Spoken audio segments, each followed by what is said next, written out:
हाय दोस्तों, तो this is okay corporate again. मैं जा रहा हूँ आज एक सफारी, झरना सफारी। एक क्लाइंट है मेरे साथ, फॉरेनर्स।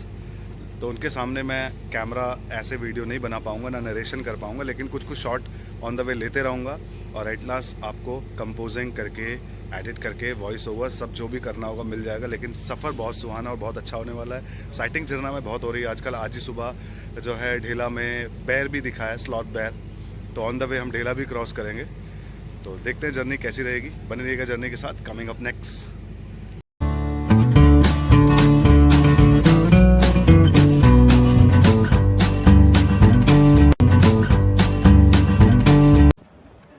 झरना की एक ख़ास बात है, यहाँ का लैंडस्केप बहुत अच्छा है।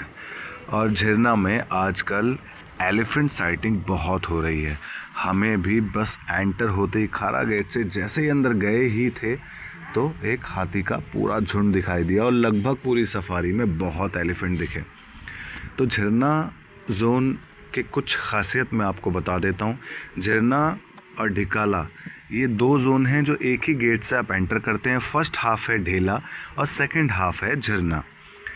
तो जब आप झरना के लिए जाते हैं तो ढेला भी आप एक सेंट्रल पे मेटल रोड से क्रॉस करते हैं। कई बार होता है कि झरना सफारी को भी ढेला वाले जोन पर टाइगर साइटिंग हो जाती है, तो ये थोड़ा एडवांटेज रहता है। और झरना जोन की दूसरी सबसे बड़ी खासियत कि यहाँ का लैंडस्केप बहुत अच्छा है। बहुत अच्छा का मतलब एकदम ढिकाला की टक्कर का।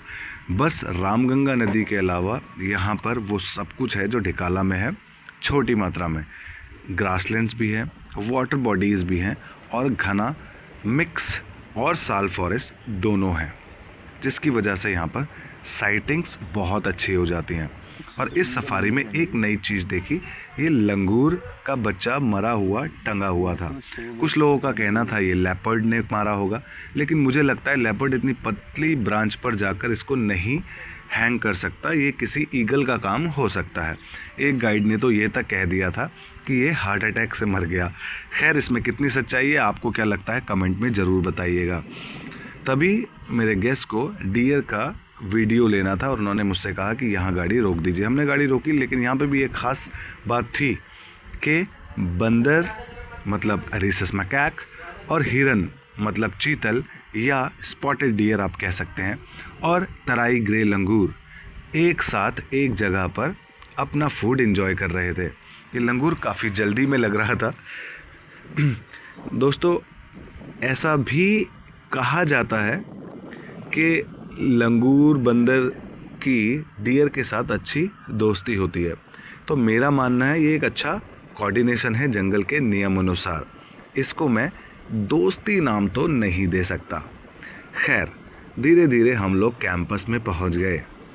कैंपस में जैसे ही हम लोग चाय एंजॉय कर रहे थे, तभी एक जिप्सी ने आकर बताया कि पार में एक टाइगर झाड़ी के पास बैठा है। तो पार में आपको बता दूं, जैसा कि ढिकाला में एक नदी के पार वाले हिस्से को पार कहते हैं और वहाँ की टाइग्रेस को पार वाली, वैसे ही एक पार नाम की जगह यहाँ झरना में भी है, जिसकी वजह से मैं कह रहा था कि ये बिल्कुल ढिकाला वाली फील देता है। तो बस फिर क्या था, हमने तुरंत गेस्ट को गाड़ी में बैठाया और गाड़ी दौड़ा दी पार की तरफ। और वहाँ का मंजर तो देखने लायक था। टाइगर को देखने के लिए लोगों की भीड़ ऐसे लगी थी जैसे कि आज किसी स्पेशल ओकेज़न पे मंदिर में प्रसाद चढ़ाने की भीड़ हो कि बस। और उस दिन पंडित जी भी थोड़ा जल्दी में होते हैं, फटाफट प्रसाद चढ़ाते हैं, एक घंटी बजाई और आगे बढ़े। बस ऐसे ही कुछ हालात यहाँ पर चल रहे थे। तो मेरी तो समझ नहीं आ रहा था कि चल क्या रहा है।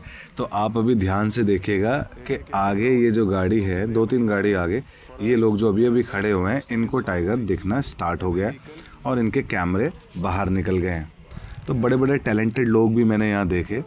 खैर, और बस अब नंबर हमारा आने ही वाला था, लेकिन अनफॉर्चुनेटली हमारा नंबर आने से पहले ही टाइगर इतना हल्ला और इतनी भीड़ देखकर अपनी उस पोजीशन से उठकर चला गया।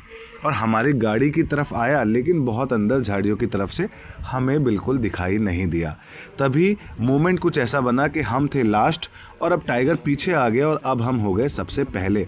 तो आशा थी कि अब टाइगर बिल्कुल हमारी गाड़ी के सामने से निकलेगा, लेकिन किसे पता था कि हालात ऐसे बदलेंगे कि यहाँ पर भागना पड़ेगा, गाड़ी दौड़ानी पड़ेगी और दौड़ाने की जगह भी नहीं होगी। और बिल्कुल मोमेंट ऐसा ही बना। हम ढूंढ रहे थे कि सबने कहा कि टाइगर इधर निकल गया हमारी गाड़ी की तरफ, लेकिन देखते देखते हम बहुत नज़र मारी लेकिन हमें टाइगर दिखा नहीं। और अब हमारी गाड़ी आखिरी में होने की वजह से हम अब बिल्कुल फर्स्ट हो गए थे। तो हमने कहा चलो इंतज़ार करते हैं, अच्छा मौका है, और हम इंतज़ार करने लगे। तो अब आप देखिए कि हमारी लोकेशन इतनी अच्छी थी कि हम ये जो सामने एक जीप खड़ी है और हमारे बीच में इतना गैप है, और टाइगर अगर यहाँ से क्रॉस करता तो कितना खूबसूरत रिकॉर्ड किया जा सकता था। लेकिन जो लोग अभी टाइगर देख रहे थे पीछे की तरफ, उन लोगों ने हल्ला करना शुरू कर दिया। हल्ला इन द सेंस कि हटाइए गाड़ी, हमें जाने दीजिए, हमें उस तरफ जाने दीजिए, हमें टाइगर नहीं देखना, हमें तो जाना है। तो ये सब उनके बहाने थे, क्योंकि उनको इस तरफ आके टाइगर को देखना था या फिल्माना था। तो मैंने तो पूरी ईमानदारी से अपनी गाड़ी से उनको जगह दे दी और आगे यहाँ धीरे धीरे गाड़ियाँ जमा हो गई, जो मैं फिल्मा नहीं पाया अनफॉर्चुनेटली। लेकिन और फिर हम वापस से हमारी पोजीशन इस तरफ भी बहुत पीछे हो गई, लेकिन प्रकृति को मंजूर यही था कि हम सेफ जोन से ये तमाशा रिकॉर्ड कर पाएँ। और तभी सामने से अचानक हाथी आ गया दोस्तों। तो वही लोग जो जिद करके इस तरफ जो आप अभी गैप देख रहे हैं, यहाँ उन्होंने अपनी गाड़ी लगा दी टाइगर देखने के लिए, और तभी सामने से उस बैंड से जहाँ वो सिंगल जीप खड़ी है वहाँ से एक मकना हाथी आ गया। मकना आपको बता दूं, जिस मेल के दांत नहीं होते उसे मकना कहते हैं। और बस फिर क्या था, मच गई भगदड़।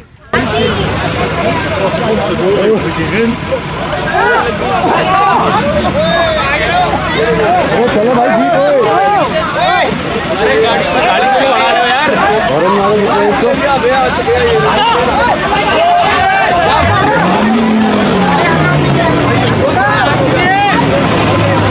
तो फिर क्या था, मैं तो अपने सेफ डिस्टेंस से जूम करके वीडियो बना रहा था, लेकिन जो जिद करके इस तरफ आए थे वो थोड़ी देर के लिए डर गए थे। पर खैर हमने भी अपनी गाड़ी आगे बढ़ा ली और धीरे धीरे सबको जगह मिल गई और कोई भी एक बड़ा हादसा होने से बच गया।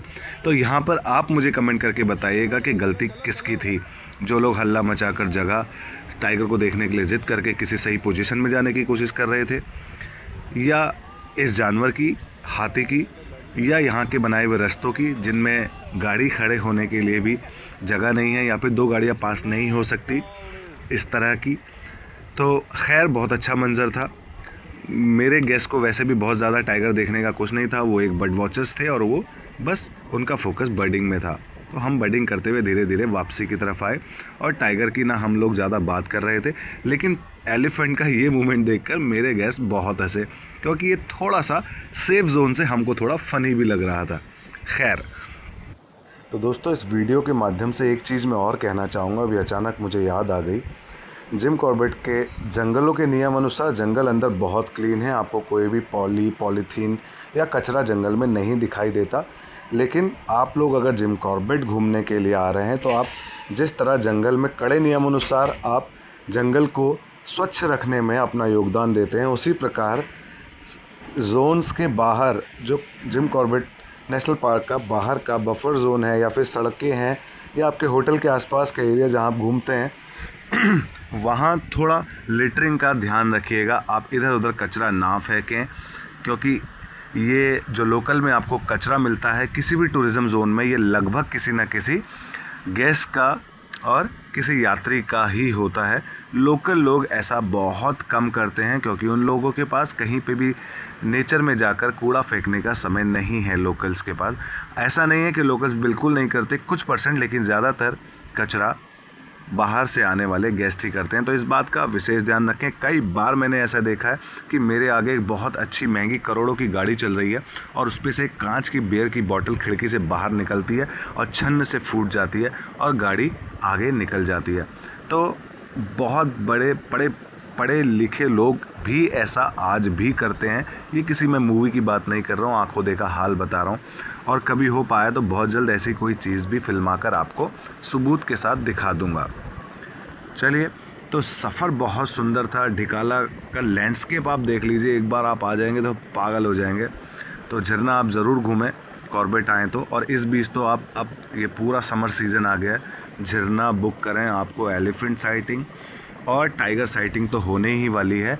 और अब धीरे धीरे समय आ गया है रेप्टाइल्स का, मतलब स्नेक्स का भी। तो यहाँ कोई ऐसी नदी नहीं है इस जोन में जिसमें आपको क्रोकोडाइल्स या घड़ियाल वगैरह दिखाई दें, लेकिन हाँ आपको रेप्टाइल्स में सांप यहाँ ज़रूर दिखाई देंगे। यहाँ बड़े बड़े किंग कोबरा और बहुत बड़े बड़े पाइथन भी कई बार साइट किए गए हैं। तो जब भी आएँ अलर्ट रहें, गाइड की सुने, ड्राइवर की सुने और अपनी सफारी एंजॉय करें। और टाइगर के ऊपर ऐसा फोकस ना करें, इतना अंधा प्यार ना करें कि बाकी और चीज़ें और सुंदरताएं आपको दिखाई ना दें। तो दोस्तों ये सफ़र मेरा बहुत सुंदर था। यहाँ पर एक चीज़ मैं आपको और बताने वाला हूँ, सफारी करते वक्त आपको समय का विशेष ध्यान रखना होता है।